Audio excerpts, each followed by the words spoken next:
Hello, good morning dear student. Gayatri Vidya Mandir के YouTube channel पे आपका स्वागत है। आज इस लेक्चर के साथ में अपन कुछ इम्पोर्टेंट न्यूमेरिकल क्वेश्चंस करेंगे ऑन कैपेसिटर और इसी के साथ अपन चैप्टर नंबर 4 विद्युत धारिता को कंप्लीट करेंगे और इसी के साथ अपनी यूनिट इलेक्ट्रोस्टैटिक्स भी कंप्लीट हो जाएगी। स्थिर विद्युतिकी के अंदर 4 चैप्टर थे और चारों अपने पास क्या हो गए, कंप्लीट हो गए और इसकी प्लेलिस्ट बनी हुई है, आप चैनल पे जाके देख सकते हैं। ओके, चलिए अपने पास कुछ क्वेश्चन है इसमें कि ए तथा बी पॉइंट के मध्य तुल्य धारिता पूछी। अब अपने पास एक पोर्शन ये पूरा, दूसरा पोर्शन ये, तो अपन मान लेते ए डी एफ बी भुजा है, इसकी धारिता है C1 A D F B और दूसरा अपन मान लेते हैं A H B A B, ये सी मान लेते हैं इसको, A B A C H B, इसकी धारिता अपन ने क्या मान ली, C2 मान ली। ठीक, पहले अपन C1 को क्लियर करें। C1 में देखें कि यहां से ये धारिता, ये दोनों संधारित्र किस क्रम में, श्रेणी क्रम में। अपन लिखेंगे 6 माइक्रोफैरड व 12 माइक्रोफैरड संधारित्र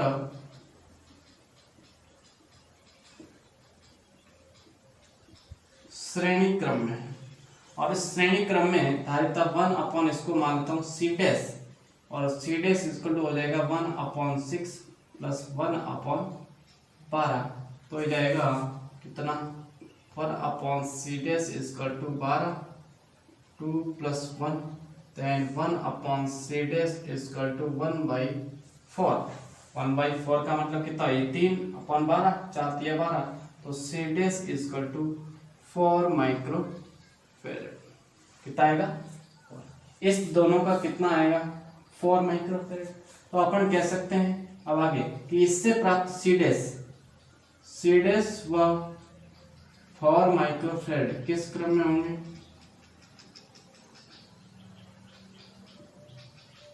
समांतर क्रम में, और समांतर क्रम में उसको मान लेता हूं तुल्य धारिता C डबल डैश बराबर हो जाएगा C डैश प्लस 4 माइक्रोफैरड, और ये C डबल डैश बराबर C डैश कितना है, 4 माइक्रोफैरड प्लस 4 माइक्रोफैरड, और ये कितना हो जाएगा, 8 माइक्रोफैरड।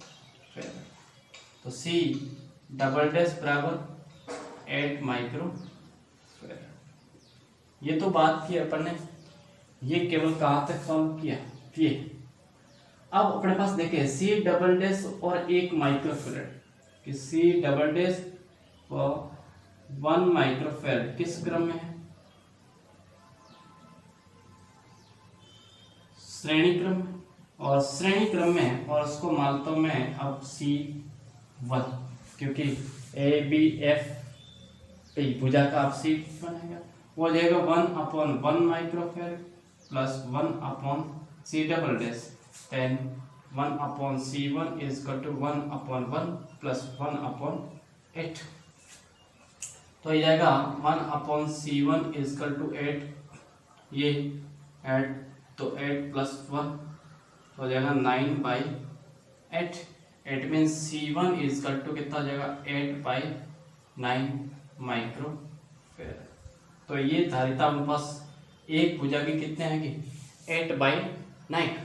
अब यहाँ पे देखें कि ये 2 और 2, इसकी धारिता कितनी हो जाएगी, वो दूसरी भुजा की बात करें, 2 माइक्रोफैरड व 2 माइक्रोफैरड किस क्रम में, समांतर क्रम में। क्या है, इसकी तुल्य धारिता होगी, उसको मान लेता हूं मैं C डैश। अब इस भुजा की बात करें, C डैश बराबर हो जाएगा 2 प्लस 2 अर्थात C dash equal to 4 microfarad. कितना हो जाएगा, 4 माइक्रोफैरड। अब ये C डैश व 8 माइक्रोफैरड किस क्रम में हो जाएंगे, श्रेणी क्रम में। अब श्रेणी क्रम के लिए, और वो C2 माना, तो 1/C2 बराबर C डैश प्लस 1/8, तो ये हो जाएगा 1/C2 equal to 1/4 plus 1/8। It means 8 कितना हो जाएगा 2 + 1 तो 3/8। इट मीन्स कितना हो जाएगा C2 is equal to 8/3 micro farad. 8/3। तो C1 की वैल्यू ये, C2 की वैल्यू ये है। अब अपने पास दोनों किस क्रम में आ जाएंगे कि इसकी धारिता C2 मानी, इसकी धारिता C1। अब ये C2 व C1 किस क्रम में माने जाएंगे? समांतर क्रम में। तो अपन डायरेक्टली लिखते हैं कि C1 व C2 किस क्रम में होंगे? समांतर क्रम में। तो C equivalent equal to C1 plus C2। तो C equivalent equal to C1 की वैल्यू कितनी है? 8/9 प्लस यहाँ पे है 8/3। एलसीएम ले 9 हो जाएगा 8 + 3 24। 24 और 8 कितना हो जाएंगे? 24 और 8 32/9 माइक्रोफैरड इसका आंसर आएगा।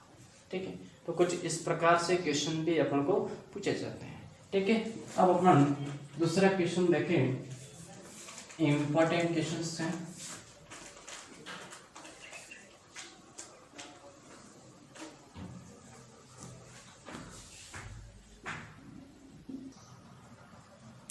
देखें, अब ये इस प्रकार का संयोजन है। ये एक घन है। घन की प्रत्येक भुजा पर एक संधारित्र है, उसकी धारिता कितनी है? C। तो इस बिंदु P और M की तुल्य धारिता क्या होगी? तुल्य CPQ का मान ज्ञात करना है। इसको ज्ञात करने के लिए अपन देखिए बात करें इस तीनों की। इसमें अपन ऐसे मान सकते हैं 3 ये वाले संधारित्र, 3 ये वाले संधारित्र को अपन अलग करते हैं। ये 3 संधारित्र इस सिरे से जुड़े हुए, ये 3 संधारित्र इस सिरे, मतलब ये सिरे अपने पास ये तीनों आपस में किस क्रम में होंगे? अब इसको मैं दबा के इस N, L और R सिरों को एक जगह मान सकता हूँ। दूसरे K, S और Q इस तीनों को भी एक जगह मान सकता हूँ। जब इन सिरों को एक जगह मानेंगे तो 3 संधारित्र ये समांतर क्रम में हो जाएंगे। जब इन सिरों को मानूंगा तब ये तीनों संधारित्र, फिर इसको मानेंगे तब ये भुजा ऐसी ऐसी। यहाँ पर कितनी भुजा होंगे प्रत्येक कार? ये कितने? 6 होंगे। तो ये 3 संधारित्र अलग से, 3 संधारित्र ये समांतर क्रम में होंगे, ये 6 संधारित्र समांतर क्रम में होंगे और ये 3 संधारित्र समांतर क्रम में। तो इसको अपन इस प्रकार का संयोजन मान सकते हैं कि ये बिंदु P है। ठीक है, इसको ऐसे माने A, 2, ठीक है, इसको मैंने तोड़ दिया है। अब यहां पर अपने पास 6 संधारित्र, 1, 2, 3, 4, 5, 6। ओके, और यहां पर वापस अपने पास कितने हैं? इस प्रकार अपन डिवाइड कर सकते हैं। ये बिंदु N, ये वाला N, L और R, और ये K, S एंड Q। ये इस भाग के तुल्य धारिता, इस भाग को अपन फर्स्ट माने, इसको सेकंड माने, इसको थर्ड माने। तो ये तीनों संधारित्र श्रेणी समांतर क्रम में है और तीनों की धारिताएं समान है। तो जब n संधारित्र समांतर क्रम में जुड़े होंगे तो तुल्य धारिता होगी वो कितनी हो जाएगी? n गुना। तो इसकी धारिता को मैं C1 मानूं तो C1 बराबर क्या हो जाएगा? 3C। इसी प्रकार यहाँ पे 6 जुड़े हुए तो C2 बराबर 6C, और यहाँ पे 3 जुड़े हुए तो C3 बराबर 3C। ओके, अब C1, C2 व C3 किस क्रम में होंगे? श्रेणी और ये श्रेणी क्रम में होने के लिए अपने पास C 1/c equal to 1/c1 plus 1/c2 plus 1/c3 then 1/c equal to 1/3 plus 3c 1/6c plus 1/3c। Okay, तो यहाँ पे 1/c इक्वल टू 6c को एलसीएम लिया तो यहाँ पे कितना बचेगा 2c प्लस 1, ये 2 प्लस 1 प्लस 2। ओके, तो ये जगह 1/c इक्वल टू 5/6c। ठीक है, तो c योर इसको माने c इक्विवेलेंट तो c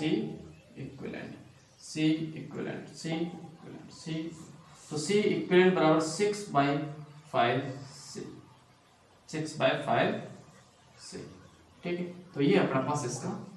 तो ऐसे क्वेश्चन कॉम्प्लेक्स क्वेश्चन भी आ सकते हैं और उसको अपन को दिमाग से कुछ इस तरह शेप को बनाना है जो कॉम्प्लेक्स शेप किसमें अपन ने कन्वर्ट करे पहले सिंपल शेप, फिर अपन ने इस क्वेश्चन को किया। ठीक है, तो ऐसे क्वेश्चंस भी आते हैं। इसको मिटाएं फिर दूसरा क्वेश्चन स्टार्ट करते हैं।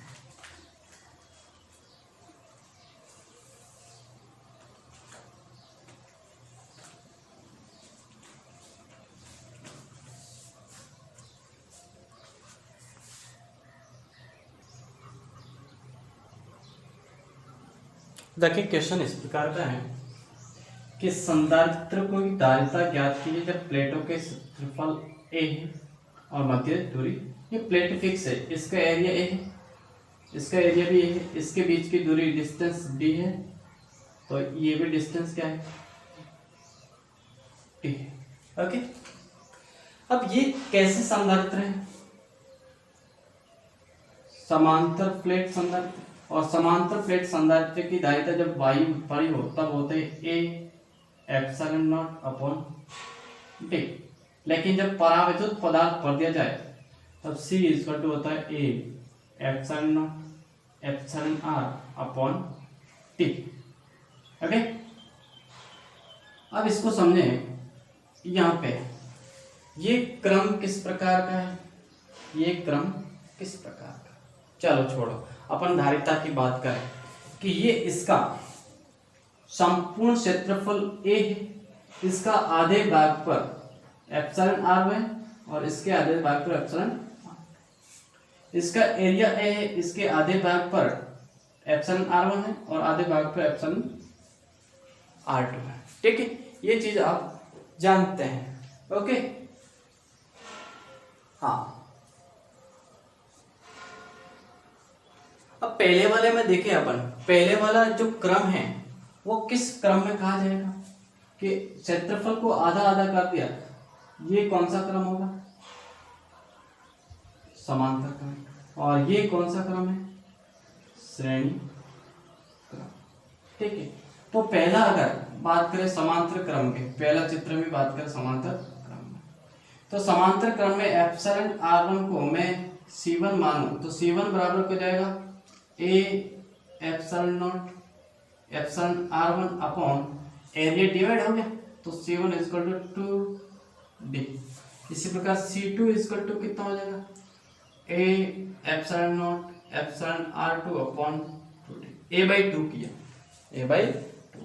ये समांतर क्रम में है तो c equivalent equal to c1 plus c2, then c equivalent equal to हो जाएगा a epsilon naught upon 2d plus a epsilon not epsilon r2 upon 2d। तो यहाँ से c equivalent a epsilon naught upon 2d को बाहर लेंगे तो क्या बचेगा epsilon r1 plus epsilon r2। ये अपने पास हो गया पहला वाला क्रम के लिए। ठीक, अब दूसरा वाला देखें, सेकंड पोजीशन। सेकंड पोजीशन में बात करें c1 तो c1 इक्वल टू हो जाएगा a epsilon not epsilon r1 upon d/2 हो जाएगा 2। इसी प्रकार c2 इक्वल टू कितना हो जाएगा, c2 इक्वल टू ये भी 2a epsilon not epsilon r2 upon d। अब ये किस क्रम में हो गया? श्रेणी क्रम में। और श्रेणी क्रम में C1/CS इक्वल टू होता है 1/C1 plus 1/C2। Then 1/CS equal to 1 ये हो जाएगा 1 रखेंगे तो ऊपर D और ये हो जाएगा 2A epsilon not epsilon R1 plus T/2A epsilon not epsilon then 1/CS equal to बार क्या आएगा D अपॉन ये बचेगा 2A एप्सिलॉन नॉट, यहाँ पे बचेगा 1/एप्सिलॉन R1 प्लस 1/एप्सिलॉन R2। तो CS इक्वल टू कितना हो जाएगा, या फिर इसको हल करें आगे 1/CS equal to D/2A epsilon not कि epsilon R2 plus epsilon R1 upon epsilon R1 epsilon R2। तो CS इक्वल टू यहाँ से लिख देता हूँ, उल्टा करता हूँ, ये हो जाएगा 2A epsilon naught upon D और यहाँ पे बचेगा ये ऊपर आ जाएगा, ये ऊपर तो हो जाएगा epsilon R1 epsilon R2 upon epsilon R1 plus epsilon R2। ठीक है, तो ये क्वेश्चन है, ऐसे क्वेश्चन अपने पास ये तो फिक्स वेरिएबल दे रखे थे, इसमें मान भी दे सकते हैं और मान से अपन डायरेक्टली याद रखना है, ऐसे फॉर्मूले डायरेक्ट सीरीज पैरेलल के अंदर ऐसे जुड़ जाएंगे और सीरीज के अंदर कुछ इस प्रकार से संयोजन आता है। ठीक है, तो आई होप आपको समझ में आया होगा।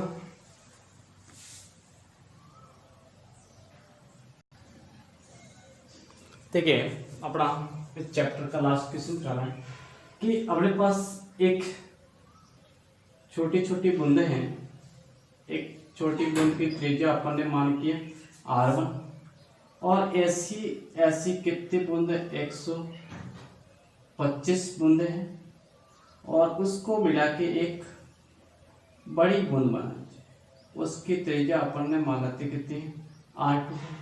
ऐसी प्रत्येक बिंदु पर विभव है वो कितना दे रखा है 200 वोल्ट है, तो यहाँ पर विभव बताना है अपन को और दूसरी इसमें एनर्जी में परिवर्तन, ऊर्जा में परिवर्तन। ठीक है, तो पहले देखते हैं अपन जो बड़ी 125 छोटी छोटी बूंदों को मिलाएंगे एक बड़ी बूंद बनाएंगे तो इसका विभव कितना गुना हो जाएगा या विभव क्या होगा। उसके लिए देखें कि जैसे R1 त्रिज्या की बूंद को अपन बनाए तो इसका आयतन हमेशा सुरक्षित रहेगा, तो अपन कह सकता हूं कि 125 इंटू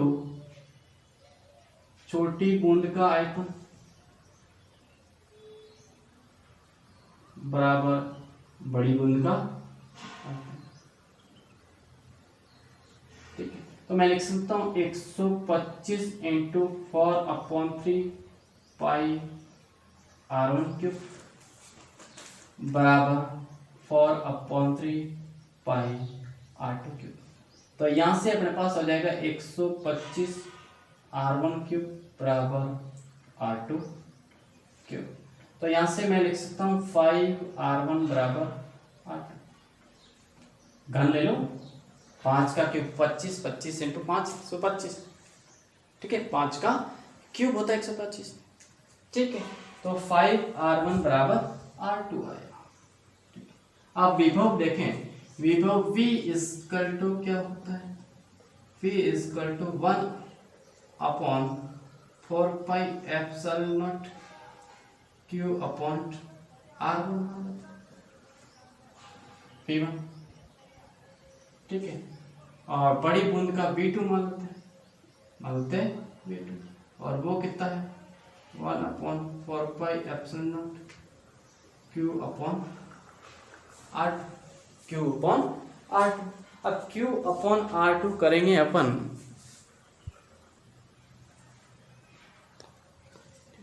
ये जो आवेश होगा वो कितना हो जाएगा, Q की जगह अपन लिख सकते हैं 125 गुना हो जाएगा। तो यहाँ से अपन डिवाइड करें और V1 की वैल्यू ये किसके बराबर दे रखा है 200 वोल्ट के।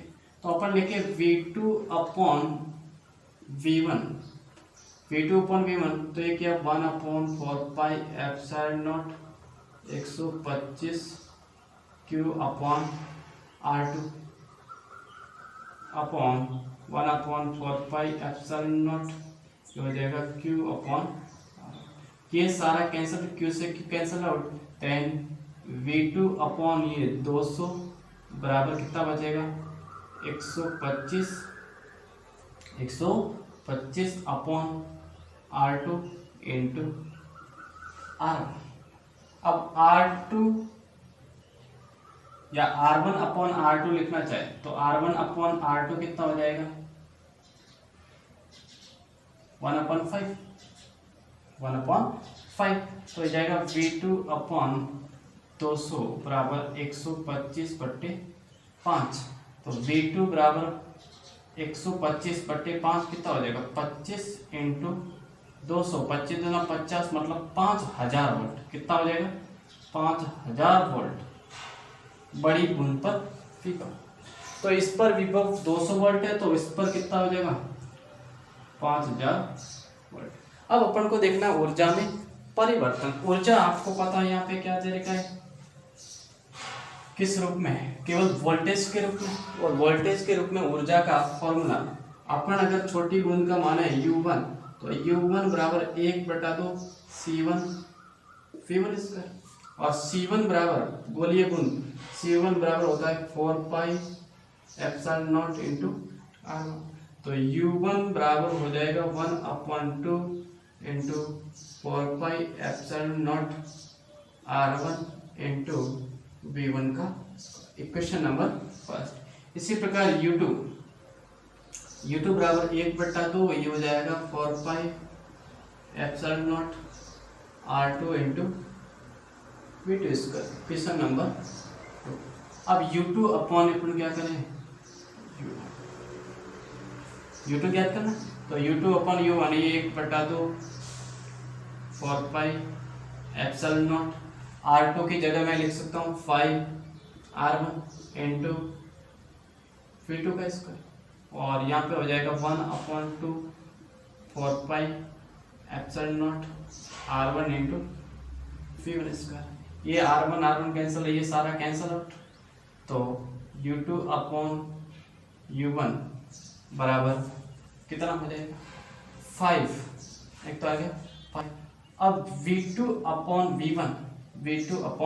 V1 इसका स्क्वायर V2 कितना है 5000 और V1 कितना है 200 और इसका स्क्वायर। तो U2 अपॉन U1 बराबर 5 इंटू ये हो जाएगा 2 से 2 कैंसिल, 50 का कितना हो जाएगा 25 का स्क्वायर। तो U2 अपॉन U1 बराबर 625 इंटू 5। इतना गुना अपने पास एनर्जी होगी वो किसकी U1 की। तो U2 बराबर 625 इंटू 5 U1। ठीक है, तो ये अपने पास इसका आंसर आएगा। ओके चलिए इसका आंसर एग्जैक्ट आंसर लिख देते हैं।